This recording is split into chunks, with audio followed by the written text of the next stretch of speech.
নমস্কার সম্মানীয় প্রিয় দর্শক, আপনাদেরকে জানিয়ে রাখি যে রাজ্যের আরও একটি জেলায় অঙ্গনওয়াড়ি কর্মী নিয়োগের একটি বিজ্ঞপ্তি প্রকাশ করা হয়েছে। যে রাজ্যের আরও একটি জেলায় অঙ্গনওয়াড়ি কর্মী নিয়োগের একটি বিজ্ঞপ্তি প্রকাশ করা হয়েছে, যেখানে মোট ১৯০০টি শূন্যপদ রয়েছে।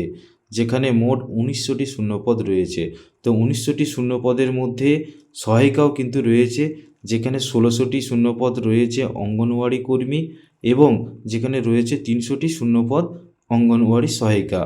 তো আজকের ভিডিওতে আমি আপনাদের স্টেপ বাই স্টেপ আলোচনা করব যে কোন জেলাতে এই বিজ্ঞপ্তিটি প্রকাশিত হতে চলেছে এবং এই চাকরির ক্ষেত্রে যে অঙ্গনওয়াড়ি কর্মী চাকরি এবং অঙ্গনওয়াড়ি সহায়িকা এর ক্ষেত্রে আপনাদের শিক্ষাগত যোগ্যতা কি লাগবে, তোমরা কিভাবে ফর্ম ফিল আপ করবে, ফর্ম ফিল আপ করার লাস্ট ডেট কী রয়েছে এবং এখানে ফর্ম ফিল আপ করতে গেলে কোনো রকম কোনো ফিজ লাগবে না, সম্পূর্ণ তোমরা বিনামূল্যেই আবেদন করতে পারবে। তাই বলবো ভিডিওটি স্কিপ না করে সম্পূর্ণ দেখার চেষ্টা করবেন। ভিডিওটি ভালো লাগলে অবশ্যই ভিডিওটিকে লাইক করে দেবেন, বন্ধুদের সাথে শেয়ার করে দেবেন এবং এই ধরনের লেটেস্ট আপডেটগুলি সবার আগে পেতে চ্যানেলটিকে সাবস্ক্রাইব করে পাশের বেল আইকনটি বাজিয়ে দেবেন। চলুন দেখে নেওয়া যাক আজকের এই গুরুত্বপূর্ণ আপডেটটি সম্বন্ধে। এখানে বলা হচ্ছে যে জেলা প্রশাসন সূত্রে খবর পাওয়া জানা যাচ্ছে যে অঙ্গনওয়াড়ি কর্মী এবং সহায়িকা এই দুই ধরনের পদ মিলিয়ে মোট ১৯০০টি শূন্যপদ রয়েছে। এখনকার সমস্ত শূন্যপদেই মহিলা কর্মীদের নিয়োগ করা হবে। তো মোট ১৯০০টি শূন্যপদের মধ্যে অঙ্গনওয়াড়ি কেন্দ্রের কর্মীদের জন্য বরাদ্দ রয়েছে ১৬০০টি শূন্যপদ এবং অন্যদিকে ৩০০টি শূন্যপদে সহায়িকা নিয়োগ করা হবে। এই নিয়োগ নিয়ে জেলা প্রশাসনের পক্ষ থেকে খুব শীঘ্রই অফিসিয়ালি নোটিশ প্রকাশ করা হবে। অঙ্গনওয়াড়ি কর্মী পদের আবেদন করার জন্য প্রার্থীদের শিক্ষাগত যোগ্যতা থাকতে হবে উচ্চ মাধ্যমিক পাস, অর্থাৎ উচ্চ মাধ্যমিক পাস থাকলে তোমরা এখানে আবেদন করতে পারবে।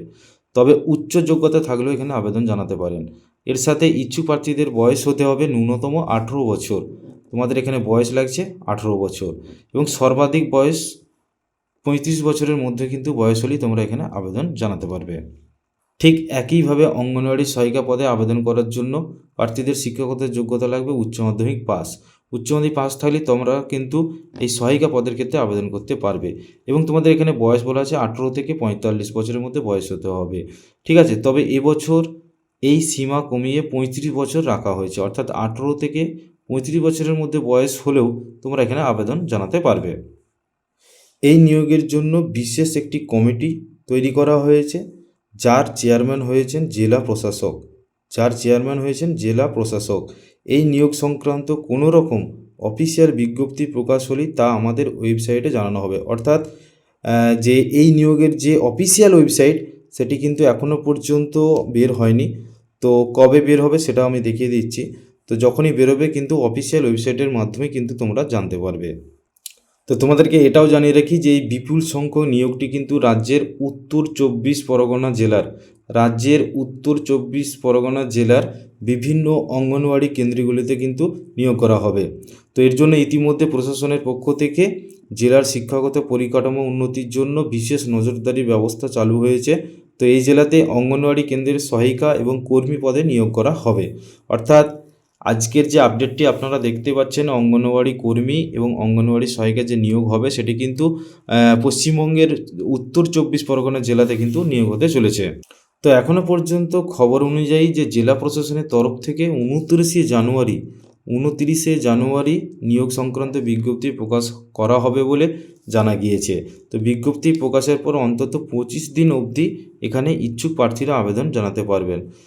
তো সুতরাং বন্ধুরা, আপনারা দেখতেই পেলেন যে অঙ্গনওয়াড়ি কর্মী নিয়োগের একটি বিজ্ঞপ্তি কয়েকদিনের মধ্যেই প্রকাশ হতে চলেছে এবং যেটা পুরোপুরি বোঝা যাচ্ছে যে ২৯শে জানুয়ারির মধ্যে কিন্তু এই বিজ্ঞপ্তি প্রকাশ হতে পারে। তো ওই বিজ্ঞপ্তি প্রকাশ হওয়ার পর ২৫ দিনের মাথায় কিন্তু আপনাকে এই চাকরির জন্য আবেদন জানাতে হবে। অর্থাৎ যখনই কিন্তু এই বিজ্ঞপ্তি প্রকাশ করা হবে সেই বিজ্ঞপ্তি প্রকাশ হওয়ার পর ২৫ দিনের পর সেই বিজ্ঞপ্তি প্রকাশ হওয়ার পরই ২৫ দিনের মধ্যে তোমাকে আবেদন জানাতে হবে।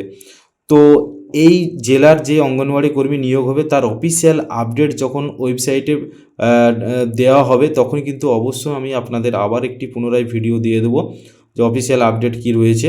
তো সেখানে কিভাবে ফর্ম ফিল আপ করতে হবে এবং ফর্ম ফিল আপ করার জন্য তোমাদের কী কী ডকুমেন্টস চাইছে এবং তার সঙ্গে কোথায় জমা দেবেন বিস্তারিতভাবে আলোচনা করব পরবর্তী ভিডিওতে। এবার যখনই অফিসিয়ালি আপডেট আসবে অবশ্যই আমি ভিডিওর মাধ্যমে আপনাদের সামনে তুলে ধরবো।